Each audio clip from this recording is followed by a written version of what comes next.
है उसको बचाने की जरूरत है। लगातार हम उसका उपभोग तो करते हैं, उसका शोषण करते हैं, लेकिन उसके बदले में हम कुछ देते नहीं है। बहुत सारी चीज़ें धरी रह जाएंगी जो हम इकट्ठा करते हैं पूरे जीवन, वो आपके काम आने वाला नहीं है। जो मेन आपके जीवन का आधार है, जल है, वायु है, या जो पंच महाभूत है वो सब है, उसके लिए आप क्या करते हैं, उसको कितना संरक्षित करते हैं, उसको कितना बचाते हैं, सबसे महत्वपूर्ण यह है। और विशेष रूप से आप सबके बीच इसलिए इस तरह के कार्यक्रम आयोजित किए जाते हैं। नौजवान हैं, सबसे प्रबुद्ध वर्ग में आप लोग आते हैं, सेंट्रल यूनिवर्सिटी के छात्र हैं। कल को आप जब यहाँ से निकलेंगे, अच्छे अच्छे पदों पे पहुँचेंगे, उस समय अगर आपके जीवन में या आपके मन में, आपके अंदर कुछ ऐसी भावना रहती है कि हमको इस तरह से कुछ अच्छा काम करना है, तो मुझे लगता है कि हजारों लोगं को आप स्वयं प्रभावित करेंगे आने वाले समय में। इसीलिए आप लोग के बीच में इतना अच्छा काम किया जा रहा है। और आपकी जानकारी के लिए बता जैसा कि आप जानते हैं और ये कहावत भी है कि जल ही जीवन है, और इन्हीं फैक्ट्स को लेकर मैं आज आपसे बात करूंगी, इन तथ्यों को आपके सामने रखूंगी। जल हमारे जीवन के लिए अति आवश्यक है, ये तो आप सभी जानते हैं। भोजन के बिना मनुष्य 1 माह तक जीवित रह सकता है, मगर जल के बिना 1 हफ्ते तक भी जीवित रहना असंभव है। तो ये बात पूरी तरह से प्रूफ होती है कि जल ही जीवन है, और इसीलिए हम लोग को जल का संरक्षण करना बहुत ज़रूरी है। शरीर में 1% पानी की कमी हो जाने पर हमें प्यास लगती है, मगर अगर 10% पानी अगर कम हो जाए तो हमारी मृत्यु हो सकती है। एक स्वस्थ इंसान के शरीर में 70% जल रहता है, जैसा कि मैम भी अभी बता रही थी आपको। मगर पृथ्वी पर कुछ ऐसे भी जीव पाए जाते हैं जिनका 95% जल होता है। और अगर आप बायोलॉजी के स्टूडेंट हैं तो आप जानते हैं वो एक एग्जाम्पल क्या है, जेलीफिश का। आप लोगों ने स्पेसिमेन में भी उसको देखा होगा। हमारी पृथ्वी का 3/4 भाग, प्लीज डोंट टॉक, अगर बात करना चले जाइए बाहर, आप लोग दूसरों को सुनने दीजिए। हमारी पृथ्वी का 3/4 भाग जल से ढका हुआ है। इस पर और इस जल का 99% पीने योग्य पानी नहीं है। पानी तो है, वाटर एवरीवेयर, मगर not a drop to drink, ये वाली कहावत है। केवल 1% पानी पीने योग्य है। विश्व का 90% ताज़ा जल अंटार्कटिका में पाया जाता है, और ये ताज़ा जल बैकल झील है, वहाँ पे ये पाया जाता है। विश्व का 7% पानी जमा हुआ है, और इसे कहते हैं परमाफ्रॉस्ट, जिसका कि कोई भी उपयोग नहीं हो सकता है। अफ्रीका के गांव के लोगों को पानी लेने के लिए लगभग 10 किलोमीटर दूर तक जाना पड़ता है। समझ लीजिए, आपके पास नल है, आपके पास पानी है, मगर उन लोगों की बात सोचिए जो 10-10 किलोमीटर जाकर एक छोटे से किसी भी कंटेनर में पानी ला पाते हैं। बहुत सारा लाना उनके लिए संभव नहीं है। चीन के लगभग 70 करोड़ लोग अशुद्ध पानी पीने के लिए मजबूर हैं। चीन को आप लोग जानते हैं बहुत प्रोड्यूस करता है, इंडस्ट्रियलाइजेशन वहाँ पे बेहद ज़्यादा है, और उस इंडस्ट्रियलाइजेशन की वजह से जो भूजल है वहाँ का, वो प्रदूषित हो चुका है, और इसीलिए 70% ऑफ द पॉपुलेशन वो अशुद्ध पानी पी रहे हैं।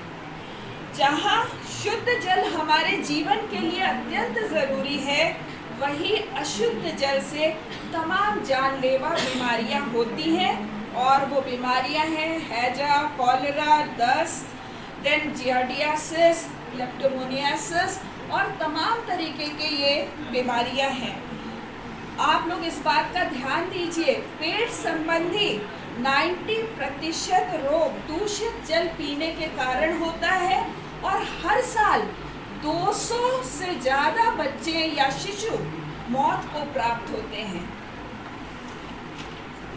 हमारी गंगा नदी हमारे सिटी में ही है, प्रदूषित नदियों की श्रेणी में आती है, बेहद प्रदूषित नदियों की श्रेणी में वो आती है।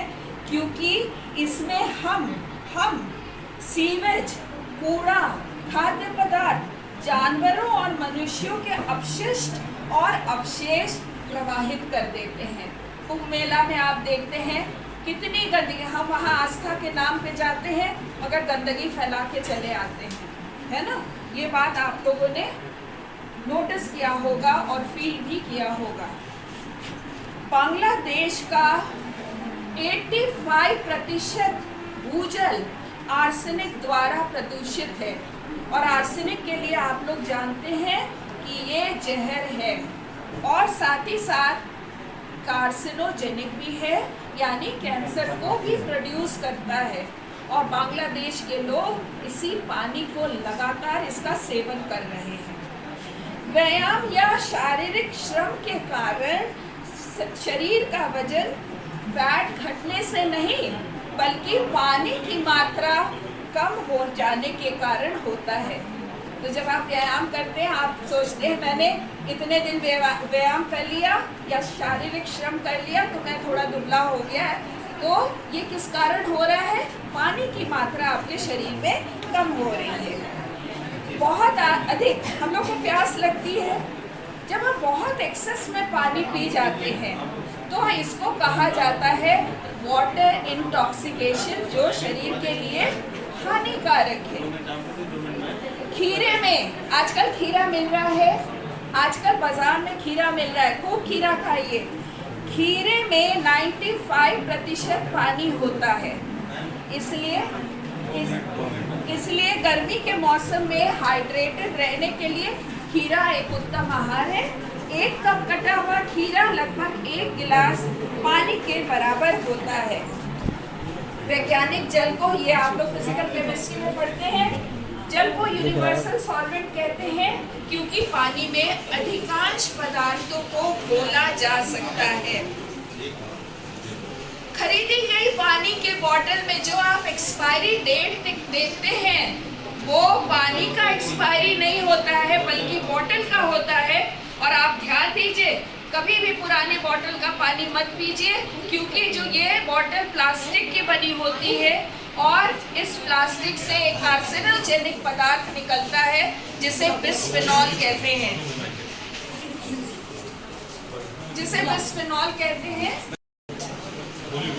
ये शरीर में कैंसर पैदा करता है। एक बहुत ही इम्पोर्टेंट फैक्ट मैं आप लोगों को बताना चाहूंगी कि 14 अरब पाउंड ज़्यादातर प्लास्टिक, 14 अरब पाउंड कचरा जो कि प्लास्टिक का होता है, प्लास्टिक उसमें ज़्यादातर होता है, हर साल समुद्र में फेंक दिया जाता है। 211 में सुनामी आई थी और उस सुनामी में जापान में हुए परमाणु संकट के कारण जापान की गवर्नमेंट ने 2 million gallon radio active water प्रशांत महासागर में फेंक दिया। तो आप समझ सकते हैं वहाँ की इकोसिस्टम कितनी ज़्यादा डिस्टर्ब हुई है और वही पानी हम लोग भी कहीं भी सेवन करते हैं। और सुनामी के मलबे को इसी जापान ने एक 70 किलोमीटर लंबा द्वीप बनाया जो कि प्रशांत महासागर में तैर रहा है। और एक इंटरेस्टिंग फैक्ट रोजमर्रा वाली मैं आप लोगों से कहूँगी कि आप लोगों के घर में फ्रिज है, पानी भी उसमें जमाते हैं, अगर पानी को थोड़ा गर्म करके जमाए तो वो जल्दी जम जाएगा कंपेयर टू ठंडे पानी हो जाएगा। और एक बात और कहूँगी, आप सब स्थान पे जीवन है जहाँ रहने के बाद दिया जाएगा, हाँ नहीं तो और अगर वाटर उबलता भी है तो भी वहाँ पे जीवन है।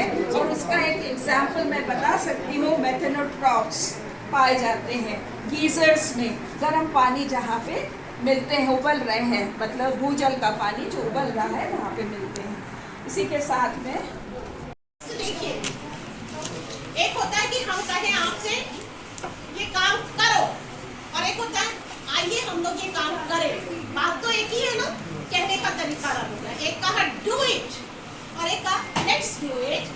तो इसी तरह से अगर पानी के सामने इस तरह से बोला जाता है कि उसको बोला जाए डू इट, तो उसके क्रिस्टल देखिए कितनी खराब तरीके से जब ये बनते हैं। और जब आप ये कह देते हैं लेट्स, ये वाले जब कहा गया डू इट उसको इतनी खराब तरीके से, और जब कहा गया लेट्स डू इट, तो देखिए कितने सुंदर क्रिस्टल है। इसी तरह से हम लोग अक्सर कहते हैं आज बड़े बेकार लग रहे हैं। आप सोचिए हमारी बॉडी में 70% पानी है, ध्यान दीजिएगा, वो 70% पानी तुरंत अपना स्ट्रक्चर चेंज कर देता है, और फिर आपको फील होता है कि ये हमसे ऐसे कह रहे हैं कि तुम आज खराब लग रहे हो। तो हम लोगों को क्या बोलना चाहिए? You are beautiful. अगर हम बोलते हैं यू आर ब्यूटीफुल पानी को, तो देखिए कितने सुंदर क्रिस्टल जमकर बने हैं जब उनको फ्रीज करा दिया है। और जब कहते हैं यू आर डर्टी, तुम खराब हो, तो देखिए कितनी बुरी तरीके से हो गया। अगर पानी में कॉन्शियसनेस नहीं है, अगर पानी में चेतना नहीं है, तो कैसे पानी के जो वाटर मॉलिक्यूल्स हैं अपने को ऐसे अरेंज कर सकते हैं? ये बाकायदा एक्सपेरिमेंट करके दिखा गया। नेक्स्ट स्लाइड देखिए, ये एक है फुजीवारा डैम है जापान में, गुआना जगह पर। वहाँ पर ये एक झील है जिसको कहते हैं मतजुमा की लेक है, गुआना के पास भी। इसमें इसके पानी को पहले ही जमा के देखा गया तो इतना खराब था। फिर 1 घंटे तक कई लोगों ने उस झील के किनारे खड़े होकर के प्रेयर की, बोल कर प्रेयर की। अब उसके 1 घंटे बाद जो पानी लेकर के जमाया गया तो क्रिस्टल देखे तो प्रेयर का क्या इफेक्ट होता पानी में। ध्यान दीजिए, नवरात्र सप्ताह शुरू हुए हैं, कलश रखा गया होगा, उस कलश में पानी रखा गया होगा, 9 दिन तक प्रेयर होगी, उसके सामने पूजा पाठ होगी, तो सोचिए उसका पानी कितना सुंदर, कितनी अच्छी क्लेम्स लेकर के होगा। और बाद में वो पानी पिलाया जाता है, लोगों पे क्या किया जाता है, छिड़का जाता है। तो उसके पीछे जो लोग क्या कलश पे पानी रख करके प्रेयर करने की बात है, या शादी ब्याह में वो हंडे लेकर के पानी भर के कलश लेके खड़े होते हैं, तो उसके पीछे यही सिग्निफिकेंस है उसका।